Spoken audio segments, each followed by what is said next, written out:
I stood frozen in the Matthews family mansion, dressed in the humiliating Halloween costume my mother-in-law had chosen for me, complete with a name tag that read, "The Desperate Witch." Around me, 50 guests laughed as Patricia Matthews announced the evening's entertainment. But what they did not know was that in my purse, I had a phone number that could destroy their entire world. You won't believe what happens next. Before we continue, please subscribe to the channel and let me know where you're listening from in the comments. My name is Olivia Matthews, though I was born Olivia Carter. I am 32 years old, and before I married into the Matthews family, I was a successful investment analyst with a portfolio worth over $3 million.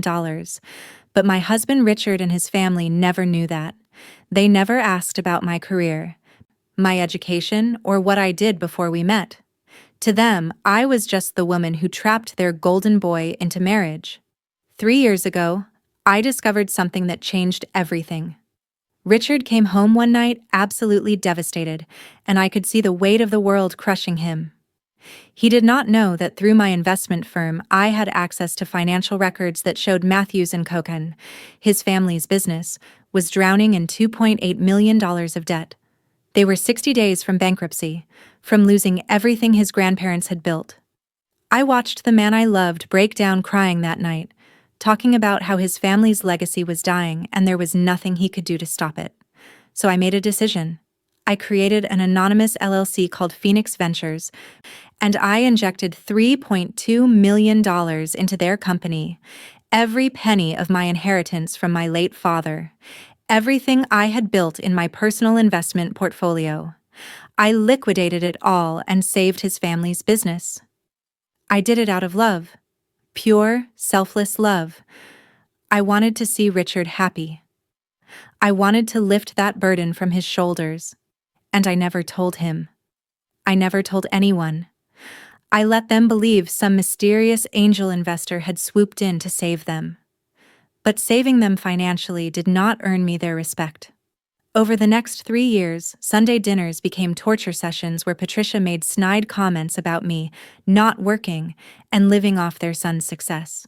Gerald, my father-in-law, would question what I brought to the table besides being pretty. Vanessa, Richard's younger sister, posted social media content mocking women who trap successful men with photos that were clearly meant to be me. And Richard? He never defended me. Not once. He would sit there in silence while his family tore me apart, and then later he would tell me I was overreacting, that I was too sensitive, that this was just how his family was. 2 years into our marriage, Matthews & Coers announced record profits.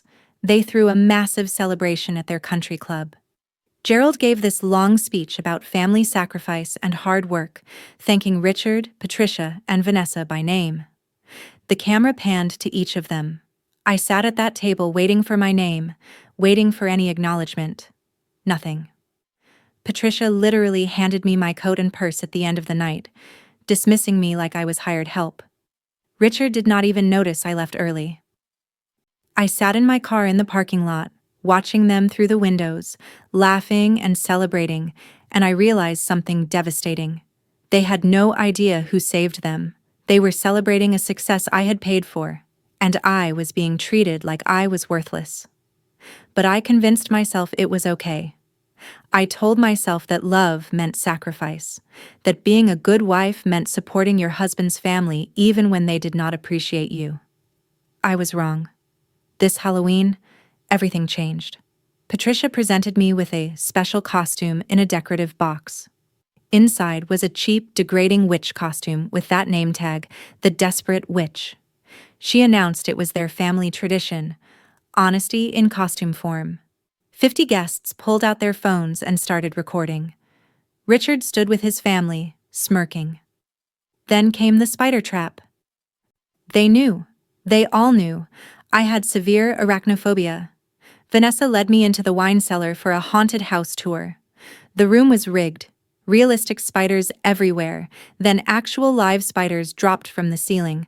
I had a full panic attack, screaming, sobbing, unable to breathe. They filmed everything, every moment of my terror. Patricia stood at the top of the stairs and said, "It is just a joke. Can you not contribute something to this family? Even if it is just entertainment? Gerald added, consider it payment for living off our son. Vanessa posted the video immediately. Gold digger cannot even take a joke. Ah, family Halloween, Osh, drama queen. I was gasping for air, my whole body shaking, and Richard, my husband, looked at me and said, come on, Liv, they are just having fun. Do not ruin the party. He chose them. Again. Even when I was in crisis. Something inside me shattered. I stood up, removed that ridiculous witch hat, and looked each of them in the eye. You want to know what I contribute? You are about to find out. I walked out of that mansion, got in my car, and sat in the driveway. My hands were steady as I called James Parker, the family business attorney I had hired through Phoenix Ventures 3 years ago. Pull the investment, I said. Call the debt. They have 30 days. James hesitated. Mrs. Matthews, are you absolutely certain? This will destroy them? Yes. I am certain. Execute Monday morning. I drove away as the party continued inside, all of them completely oblivious. By Monday morning, the Matthews family would discover that their silent savior was the woman they had just humiliated, and I was not going to save them twice. Monday morning at 9 a.m., attorney James Parker walked into Matthews and Coetzer with legal documents that would change everything. I was not there to see it, but James called me afterward and described their faces when he delivered the news. Phoenix Ventures LLC is dissolving the partnership and calling in the debt per contract clause 7.3. $3.2 million principal plus $800,000 in interest, due in 30 days. Gerald went pale and had to sit down. Patricia screamed that it could not be legal. Vanessa demanded to know who Phoenix Ventures was. Richard was in a client meeting and had no idea his world was about to collapse. By noon, the Matthews family had called an emergency meeting. Gerald revealed what he had kept quiet for 3 years, that Phoenix Ventures had saved them from bankruptcy, that this mysterious investor had been their silent partner all along. They had spent that money recklessly. The expansion, the new office, Gerald's yacht, Patricia's renovations. They had treated my investment like a gift they never had to repay. Now they had 30 days to come up with $4 million, or they would lose everything. Richard came home that evening frantic and desperate. He still had no idea. He walked through the door of our luxury condo, the one I had purchased, and immediately started his manipulation. Liv, something terrible happened at work. I need you to understand how stressed I am. He paused, then added, about Halloween. You know how my family is. They do not mean anything by it. You are too sensitive sometimes. I looked at him calmly from the couch. Really? Tell me about Phoenix Ventures.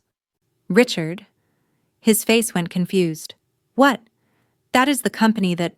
Wait, how do you know about that? I stood up slowly. I am Phoenix Ventures. The color drained from his face. That is impossible. You do not have that kind of money. So I told him everything. How I had been a top investment analyst before we married. How I used my $2.1 million inheritance from my father and liquidated my $1.1 million personal portfolio. How I created the LLC to hide my identity. How I did it all to save his family, to make him happy.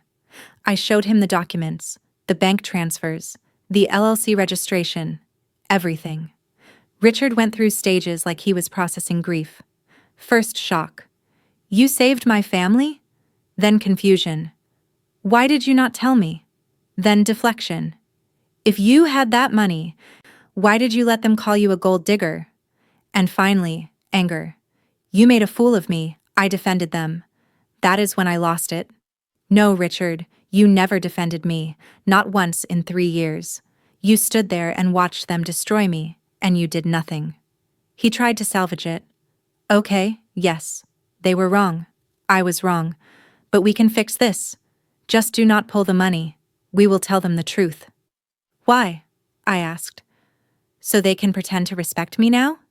Because they need me? They are my family, Olivia. And I was your wife. Past tense. I handed him divorce papers. I filed this morning. He collapsed to his knees, begging, but I was done listening. That evening, the entire Matthews family showed up at my door. Patricia had fake tears streaming down her face. Olivia, darling, we had no idea. We were just joking. Gerald tried to buy me off. Name your price. Join the board. We will make you VP. Vanessa deleted the viral spider video right in front of me. See? Gone. It was just a silly prank. I looked at each of them with ice in my voice. A silly prank? You exploited my phobia, filmed my terror, and monetized my humiliation. You did not cross a line. You erased it. They begged for a 90-day extension. I refused. You have 30 days. The contract is clear. You should have read it before you spent my money on yachts and second homes. Desperate times brought desperate measures. The Matthews family started a smear campaign, reaching out to mutual friends, our church community, everyone we knew. Their narrative was that I was vindictive, manipulative, mentally unstable. Patricia told people I had tricked them, pretended to be poor to trap Richard. Vanessa posted an exposé on social media about me hiding wealth and destroying a family business out of spite. But it backfired. My best friend Sophie released the spider video they thought was deleted. I had saved a copy. The comments flooded in supporting me, calling out the Matthews family's cruelty. Public opinion shifted hard against them. Richard tried one final play. In the divorce attorney's office, he smirked and reminded me that California is a community property state. He was entitled to half of everything acquired during our marriage. Then my attorney dropped the bomb. The prenup Richard barely read protected me. But more devastating. I had restructured my assets 2 years ago. The condo, the investment accounts, the rental properties, all held in a trust under my mother Margaret's name. I was the beneficiary, but not the owner. Everything was protected from the divorce settlement. Richard's face went white. You planned this? No, Richard, I protected myself. I learned from watching your family that money matters more than love, so I made sure mine was safe. The 30 days ticked down like a countdown to destruction. Matthew's family tried everything. Bank loans, denied. Selling assets, not enough. My mother Margaret refused to even take Patricia's calls. Vanessa's social media apology tour was too little, too late. Richard sent daily texts, emails, voicemails. I ignored every single one. On day 25, they posted a business closure notice. On day 28, Gerald was hospitalized with stress-induced chest pain. It was not a heart attack, but it was a warning. As day 30 approached, I realized they were truly losing everything, and they had one last card to play. They were willing to destroy me completely if it meant saving themselves. On day 29, the Matthews family went on local news with a tearful interview. Patricia played the heartbroken mother-in-law. We loved her like our own daughter. We may have teased her. All families do. But this is cruel beyond measure. Gerald focused on the employees. 50 people will lose their jobs because of one woman's grudge. Families will suffer. Richard's plea was aimed directly at me. Olivia, if you ever loved me, please, do not do this. The interview went viral. Suddenly, I was the villain. Various threats filled my inbox from strangers who had no idea what really happened. That night, my best friend Sophie found me staring at the employee roster. 50 people are going to lose their jobs, I whispered. Families with kids. I never wanted that. Sophie squeezed my hand. You did not create this situation. They did. My mother called with the question that changed everything. Sweetheart, what can you live with? On day 30, we all met in James Parker's office. The Matthews family looked broken. Gerald spoke first. Please, we will sell everything personal, houses, cars, everything. Just give us time. Patricia was different this time. No fake tears, just raw honesty. You were right. We treated you terribly. I was jealous of how much Richard loved you, and I took it out on you instead of examining my own insecurities. Vanessa admitted, I see now what we did. It was cruel. It was abusive. And I am sorry. Richard's voice cracked. I should have defended you. Every single time. I chose comfort over courage. I chose them over you. And I will regret it for the rest of my life.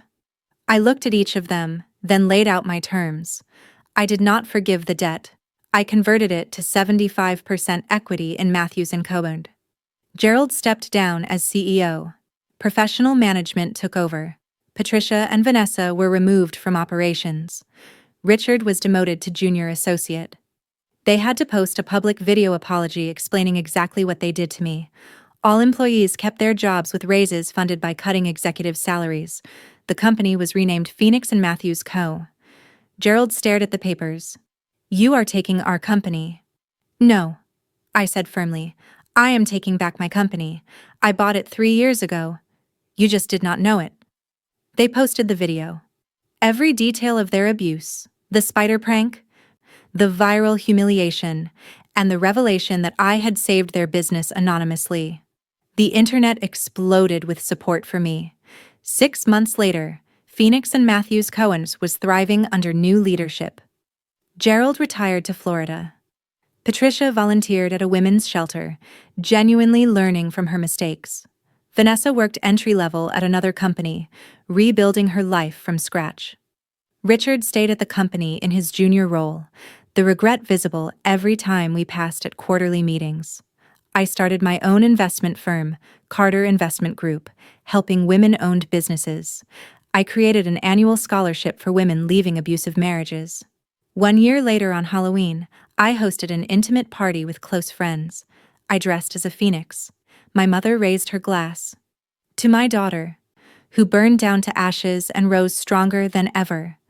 I smiled at the people who truly loved me. Last Halloween, I was humiliated by people I thought were family. But I learned something that night. I am not desperate, and I am definitely not a witch. I am a woman who knows her worth.